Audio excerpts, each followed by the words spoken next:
The sun rose reluctantly over the suburban sprawl, casting its golden light on a neighborhood designed for tranquility, yet often marred by pettiness. It was the kind of place where lawns were manicured with surgical precision and mailboxes stood like dutiful soldiers along the curbs. A place where the illusion of peace was as thin as the morning mist that clung to the ground.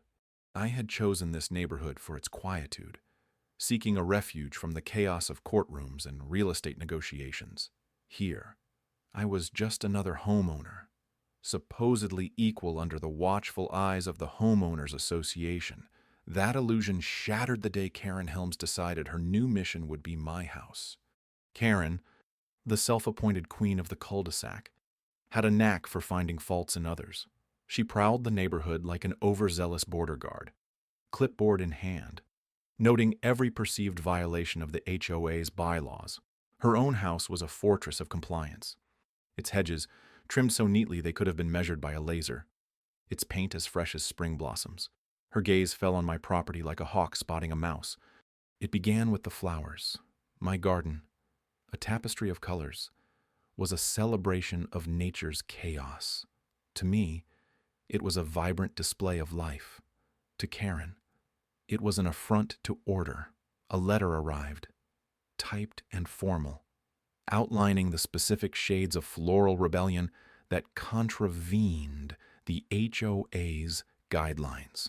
I smiled at the absurdity, gently placing the letter in a drawer with others of its kind, a growing collection of Karen's literary efforts.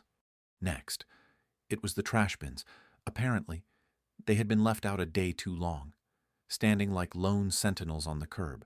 Another letter, another line of enforcement in Karen's crusade for conformity. Once more, I filed it away, unwilling to arm myself for a battle of pettiness. I had faced many adversaries, but Karen's was a different kind of warfare.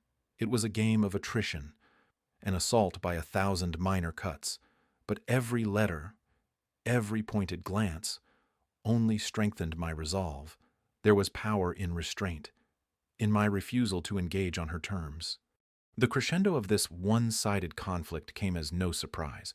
I returned home one afternoon to find a for sale sign planted firmly in my yard, its presence as unwelcome as a storm cloud on a clear day.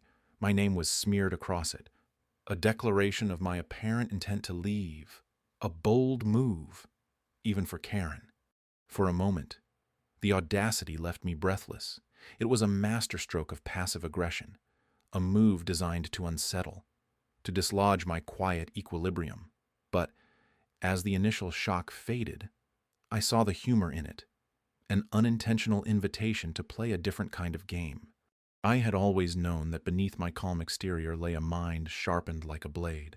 Years of navigating legal labyrinths had taught me that the most potent weapon was not force, but knowledge.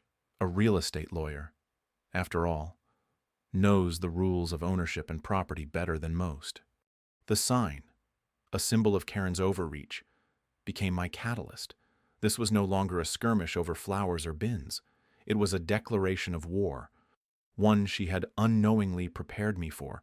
Now, I would show her the strength of subtlety and the elegance of precision. The stage was set, and the next act awaited, with strategies and revelations that would turn the tide of this quiet suburban battle. The morning sun filtered gently through the blinds, casting a lattice of light across the kitchen floor. It was a peaceful scene, one that belied the storm brewing just outside my door. Karen had always been the sort to take an inch and stretch it into a mile. Her power within the Homeowners Association was unquestioned, and she wielded it like a sword, cutting down those who dared to step out of line. I had become her latest adversary, and her escalation was swift and unrelenting. The first letter arrived on a Wednesday, tucked neatly into my mailbox among bills and advertisements. The paper was stiff, the words clipped and formal. Apparently, my front hedge was 2 inches higher than permitted. It seemed petty, almost laughable, but I knew better than to discount Karen's machinations. She was setting the stage, preparing her case as if she were a prosecutor and I, a defendant. More letters followed.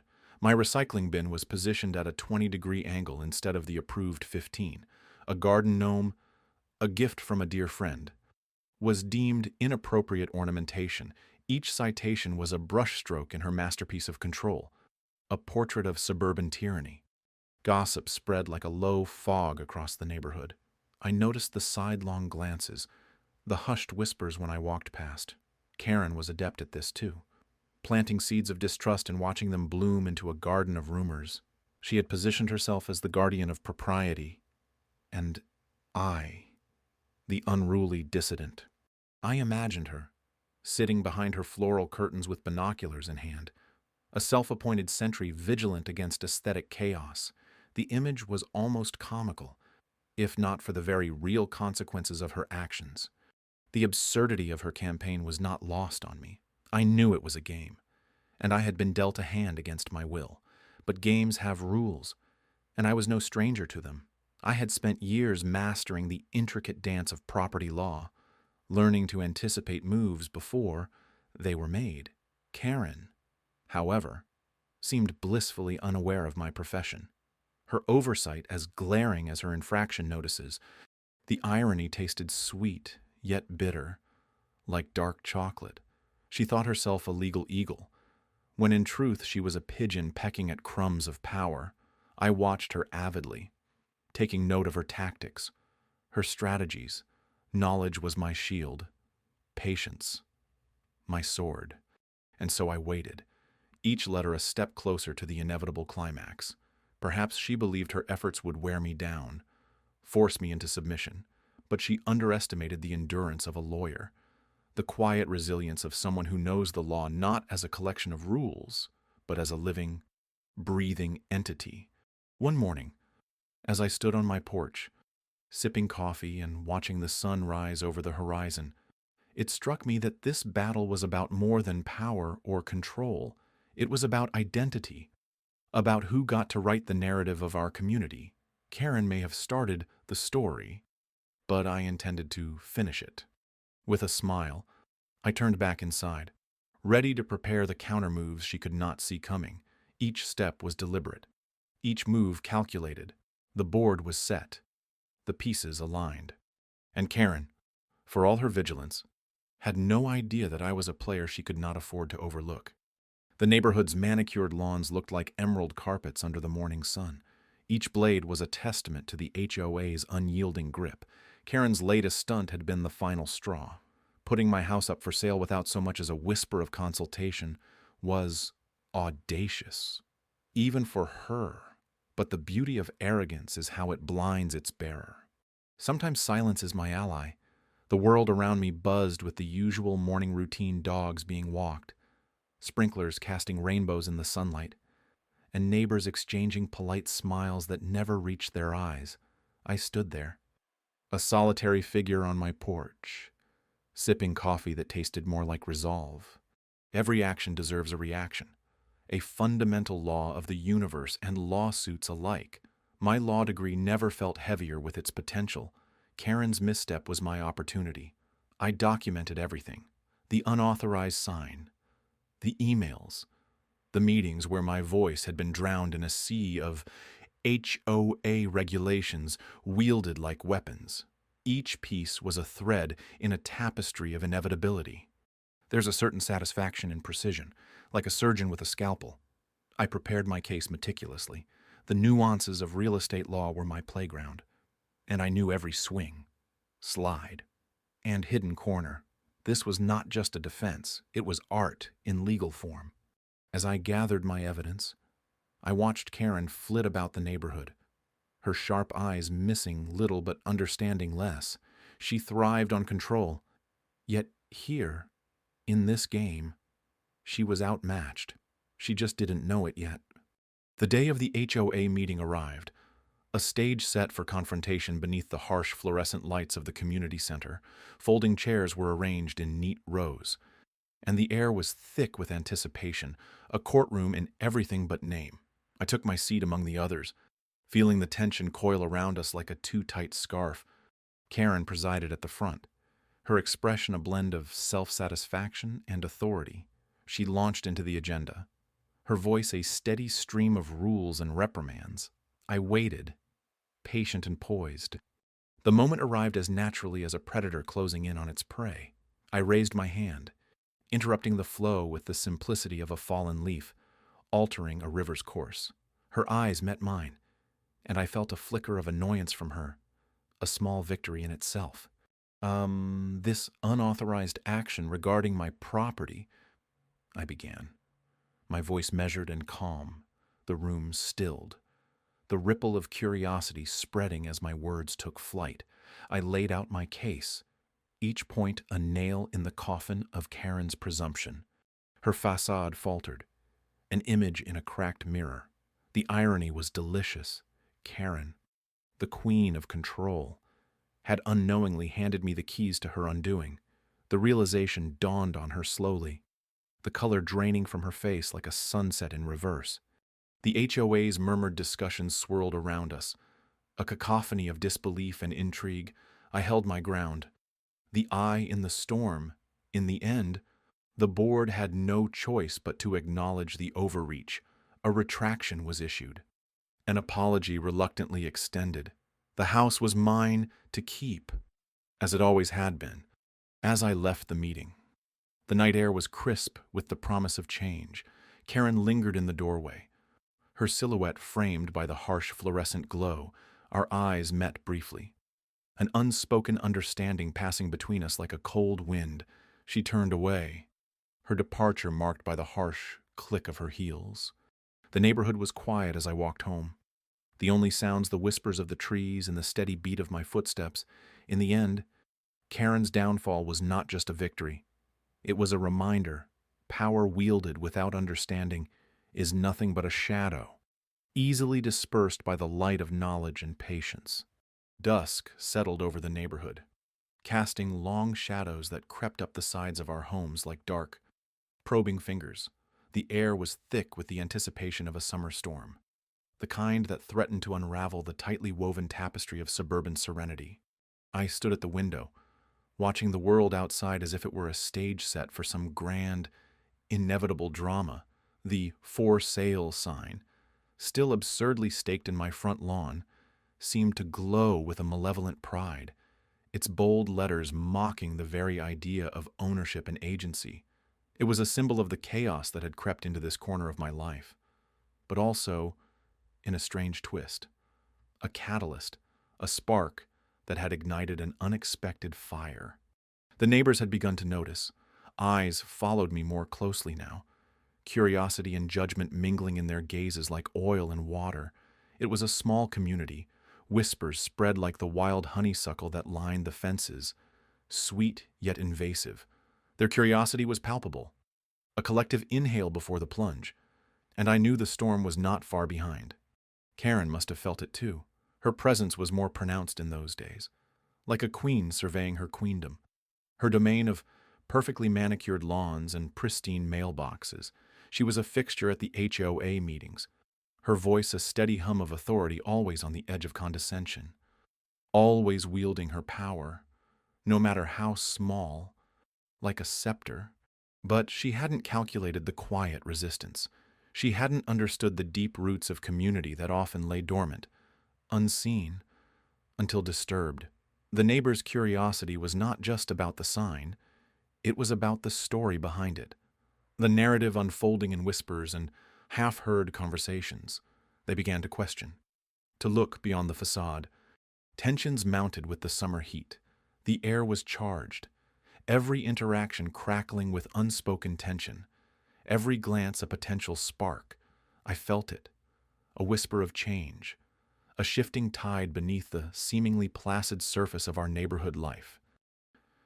In the quiet moments, I reflected on the irony of it all. Karen, in her fervent quest to uphold the rules, had unwittingly triggered a rebellion. She had set the stage for a confrontation she could not control, a drama that was slowly unraveling her carefully constructed order. And yet, the heart of it was not about the sign or the sale. It was about power, about who held it and who did not. It was about the unseen forces that shaped our lives, the invisible lines drawn in the sand. lines that Karen had tried to enforce with her rigid sense of propriety. I felt a strange sense of calm amid the brewing storm. My training had prepared me for battles of this nature, though never in such a personal arena. Being a real estate lawyer had taught me to see the angles, the strategies at play, and I could see them now, unfolding with every passing day. The time for subtlety had passed. It was time to reveal the truth, to let the storm break and wash away the illusions. As I stood there, watching the sky darken and the first drops of rain begin to fall, I felt ready to step forward, to let the neighbors see the truth behind the sign, to show Karen the limits of her dominion. The storm was coming, and with it, change. A quiet morning crept into the neighborhood, the kind that seemed to whisper secrets through the rustling leaves. I stood by the window, watching the world outside my home, my fortress, my sanctuary, a home I had built piece by piece, memory by memory. It was mine, and yet Karen had tried to take it away with a signature on a slip of paper, dripping with audacity. The envelope I clutched held the key to unravel her web. It was a simple thing, really, dressed in legal jargon and imperturbable logic, but it was a potent reminder of the power of knowing your terrain, of understanding the contours and shadows that others overlook. I had spent countless evenings drafting and redrafting, each word placed with surgical precision, every sentence an incision designed to cut through her pretensions. I made my way to the mailbox, the ground cold beneath my feet, the grass whispering beneath the morning dew. It was a dance of anticipation, each step bringing me closer to the turning of tides. I was not vengeful by nature, but there was a certain satisfaction in knowing justice would soon unfurl like a banner in the breeze. Returning inside, I placed the kettle on the stove, savoring the ritual, the promise of warmth. The steam began to rise, curling through the air, a silent witness to the thoughts that simmered beneath my calm demeanor. Karen's actions had been bold, full of reckless abandon, but this was not a game she was equipped to play. Her moves were rooted in the illusion of control, a facade that would soon crumble. The response came more swiftly than I expected, a testament to the gravity of the situation. I found myself back at the window, watching as Karen approached, her stride betraying a crack in her usual poise. She carried a letter, a mirror to my own, though far heavier with implication. Her face was a mask of determination, but the eyes told a different story, a story of unraveling certainty. As she neared my door, a small part of me felt a pang of pity. She knocked, a sound that echoed through the rooms like a distant thunder. I opened the door, standing in the threshold, a bastion against the coming storm. Her attempt at control had been dismantled by the very foundations she overlooked. The bylaws and regulations were not mere words, but a tapestry of governance I knew like the back of my hand. Her voice, tight with forced authority, cut through the air, but the words held little power. Now, they were echoes of a battle already decided. I remained silent, letting her words wash over me, a futile tide against a resolute shore. In that moment, the irony was almost palpable. The real estate lawyer against the self-proclaimed neighborhood tyrant. The scales had tipped, and the realization dawned in her eyes, a flicker of doubt, perhaps the first she had known in this domain. The letter she held shook ever so slightly, the tremor, a betrayal of her inner conflict.